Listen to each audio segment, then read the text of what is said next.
For Gordon Palmley, type 2 diabetes was a condition he thought he'd have to live with for the rest of his life. He was diagnosed a few years ago after suffering from blurred vision. The restrictions he faced were debilitating. You had to inject every day, and the symptoms, and you have people having amputations and all this, so I was quite worried. But placed on a medical trial that severely reduced his food intake, weeks later doctors found that he no longer had the disease. The trial found that on a diet of just 600 calories a day, it not only lowered body fat, but insulin levels returned to normal. Out of the 11 participants, 7 of them were completely free of diabetes just 3 months later. Those insulin-producing cells began to wake up at the same time as the fat going away.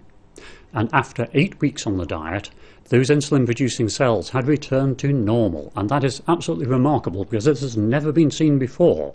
So what does 600 calories get you? Well, the answer is not that much. For example, this slice of cheesecake here, that's 600 calories in itself. If you like sandwiches for lunch, this chicken mayo sandwich, that is 350 calories. You could always swap that for a healthier portion of sushi, this portion here being around about 150 calories. If you like cheese, that's also bad news. About half of this block would be 600 calories.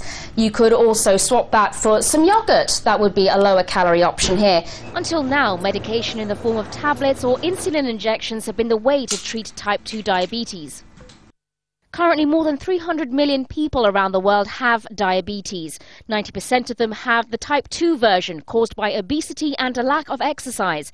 In 2004, 3.4 million people died as a result from the disease, and it's projected that deaths from diabetes will double by 2030. More trials will be needed, but Gordon Palmley's life has been turned around, offering hope to millions of others. Sonia Gallego, Al Jazeera.